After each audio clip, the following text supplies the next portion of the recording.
बिस्मिल्लाहिर्रहमानिर्रहीम। My name is Inayat. Basic terminologies में आज हम लेने जा रहे हैं लेक्चर नंबर 2, जिसमें हम जो चौथी टर्म है वो डिस्कस करेंगे, जिसका नाम है होमोफीन्स। होमोफीन्स हमारे पास क्या है? होमोफीन्स को हम पेयर ऑफ वर्ड्स भी कहते हैं। इसकी डेफिनेशन देख लेते हैं। Homophones are words that sounds the same as in other word but they have different meanings and different spellings. क्या मतलब? होमोफीन्स हमारे पास वो वर्ड्स है जिनका साउंड जो है सेम हो, इस तरह से सेम हो, बिल्कुल सेम हो दूसरे वर्ड्स के साथ, जिस तरह से दूसरा वर्ड हो, लेकिन उसका जो मीनिंग यानी माना है और स्पेलिंग जो है वो दोनों क्या हो, डिफरेंट हो। इसको मतलब दो ऐसे वर्ड्स हो जो बिल्कुल सेम प्रोनाउंस हो लेकिन उनका जो मीनिंग और स्पेलिंग जो है वो क्या हो, डिफरेंट हो। इससे पहले वाले जो लेक्चर है इसमें हमने एक टर्म हमने डिस्कस किया था जो कि था हमारे पास राइमिंग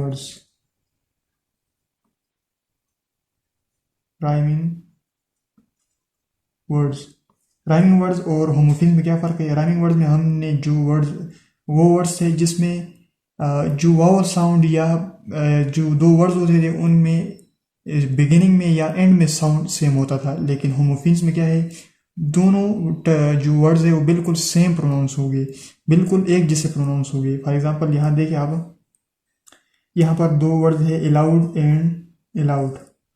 इन दोनों का जो माना है, अलाउड का माना है बुलंद आवाज़ या जो ऊंचा बोलना, उसको अलाउड कहते हैं। अलाउड का मतलब है इजाज़त देना। तो ये दोनों का मीनिंग और स्पेलिंग अगर देखें तो इसका स्पेलिंग डिफरेंट है, उसका स्पेलिंग क्या है, डिफरेंट है। इसका स्पेलिंग ALOUD है और उसका स्पेलिंग जो है ALLOWED। दोनों का स्पेलिंग और जो मीनिंग है दोनों डिफरेंट है, लेकिन जो प्रोनाउंसिएशन है वो बिल्कुल सेम है। जो दूसरा पेयर है हमारे पास वो है एट हमारे पास क्या है? एट हमारे पास सेकंड फॉर्म ऑफ ईट है, ईट खाना। इसका सेकंड फॉर्म हमारे पास क्या है? एट। और एट क्या है? एट हमारे पास हिंसा, आठ को रिप्रेजेंट करता है। इन दोनों का जो स्पेलिंग और मीनिंग डिफरेंट, लेकिन प्रोनाउंसिएशन क्या है? सेम है। तीसरी एग्जांपल हमारे पास है बाई और बाई। बाई हमारे पास खरीदना और बाई हमारे पास खुदा हाफिज, या जब आप किसी को रुखसत करते हो तो बाई कहते हो। यहाँ जो चौथा जो पेयर है, पेयर ऑफ वर्ड्स, वो हमारे पास है हियर एंड हियर। हियर का मतलब होता है यहाँ और हियर का मतलब होता है सुनना। तो ये दोनों का जो प्रोनाउंसिएशन है वो भी सेम है, लेकिन जो मीनिंग एंड स्पेलिंग है वो भी क्या है, डिफरेंट है। तो आई होप कि होमोफिन्स जो आपको क्लियर हो गया होगा। राइमिंग वर्ड्स और होमोफिन्स में डिफरेंस ये है कि राइमिंग वर्ड्स में हमारे पास जिस तरह से राइमिंग वर्ड्स में आप यहाँ अगर देखें तो ये हमारे पास एक दो राइमिंग वर्ड्स है, जैसे एक बेट हो गया, दूसरा केट हो गया। तो यहाँ हमारे पास जो एंड साउंड है वो सेम है। शुरू में बी, इसमें सी आ रहा है, इसमें काफ का आवाज़ दे रहा है, केट, उसमें बेट बास है, लेकिन जो एंड पार्ट है वो सेम साउंड दे रहा है। लेकिन होमोफिन्स में क्या है कि पूरा का पूरा पूरे के पूरे दोनों वर्ड्स जो है वो सेम साउंड देंगे। अगर हम सेंटेंसेस में यूज देखें होमोफिन्स का, तो यहाँ लिखा है डू नॉट स्पीक अलाउड, और नीचे वाला सेंटेंस है I am allowed to enter. यहाँ देखें दो होमोफिन्स जो है पेयर ऑफ वर्ड यहाँ कहाँ यूज हुए? एक वर्ड ये है और दूसरा वर्ड ये, दोनों दूसरे क्या है? पेयर ऑफ वर्ड्स है। यहाँ ये जो सेंटेंस है ये हमारे पास एक इम्पेरेटिव सेंटेंस है, मतलब डू नॉट स्पीक अलाउड, ऊंचा मत बोलिए, और नीचे I am allowed to enter, मुझे इजाज़त है अंदर जाने की।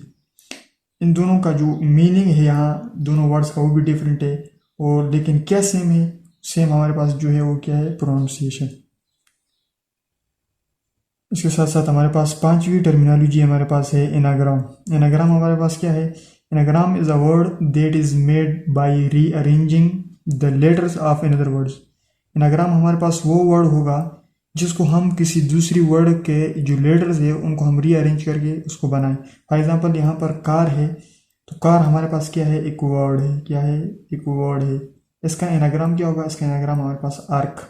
कार हमारे पास गाड़ी होती है, एक लफ्ज़ है, और आर्क हमारे पास एक दूसरा लफ्ज़ है, इसका मतलब होता है कमान। कमान, जो चीज़ इस तरह से कर्व शेप में हो, इस तरह से उसको हम आर्क कहते हैं। तो ये जो आर्क है ये हमारे पास इसी कार की जो लेटर्स है यहाँ पर इसको रीअरेंज किया गया है। यहाँ जो ए जो है वो मिड से शुरू में आ गया है, आर हमारे पास लास्ट से, मिड में आ गया है, और सी जो है वो शुरू से एंड में चला गया है। तो ये एक रीअरेंजिंग की है लेटर्स की, और इससे कार से अर्क बनाया हुआ है। तो जिस लफ्ज से दूसरा लफ्ज बनेगा, दूसरे लफ्ज को हम कहेंगे ये एनाग्राम है पहले वाला लफ्ज का। इस तरह से डैम है, डैम किसको कहते हैं? डैम को कहते हैं जहाँ पानी स्टोर करके इलेक्ट्रिसिटी प्रोड्यूस की जाती है। तो इस डैम के अगर लेटर को हम रीअरेंज करें तो इससे मेड बन जाता है। मेड मीन पागल, दीवाना। इस तरह से ईट के अगर लेटर्स को हम रीअरेंज करें तो इससे हमारे पास बन जाएंगे क्या? टी। जो छठी जो टर्म है वो हमारे पास प्रीफिक्स है। प्रीफिक्स हमारे पास नाम से जारी होती है। प्री क्या कहते हैं? प्री जो लफ्ज है ये अगर इंग्लिश में आ जाए इसका माना होता है पहले। प्री जब भी आ जाए प्रीफिक्स। यहाँ पर प्रीफिक्स से मीन प्री, पहले, फिक्स मीन किसी चीज को पेवस करना। तो ग्रुप ऑफ लेटर्स है। प्रीफिक्स क्या है? ग्रुप ऑफ लेटर्स है that is added to the beginning of word to change its meaning. जिन ग्रुप ऑफ वर्ड्स को हम अगर ऐड करें किसमें? बिगिनिंग में, वर्ड की बिगिनिंग में। याद रखें यहाँ पर प्री है पहले, बिगिनिंग ऑफ वर्ड के शुरू में, पहले सरे में अगर ऐड करें तो क्या हो जाएगा? इसका मीनिंग, इसका माना क्या हो जाएगा? चेंज हो जाएगा। फॉर एग्जाम्पल यहाँ जो प्रीफिक्स है वो है अन। अन क्या है? एक प्रीफिक्स है। इसको अगर हम इस वर्ड एबल के शुरू में पेवस करें, फिक्स करें, तो इससे क्या बन जाएगा? अनएबल। अन जहां भी आए इसका माना होता है नफी, नहीं, इनकार होता है अन। तो अन जब एबल किसे कहते हैं? एबल कहते हैं काबिल को। जब अनएबल हो जाए मतलब नाकाबिल हो जाएगा, नहीं, नफी का जो इशारा मिलेगा। इस तरह से अननोन में भी प्रीफिक्स अन क्या है? एक प्रीफिक्स है। जो नोन का मतलब होता है जाना हुआ, पहचाना हुआ या जानना। अननोन मीन जो पहचाना ना हो।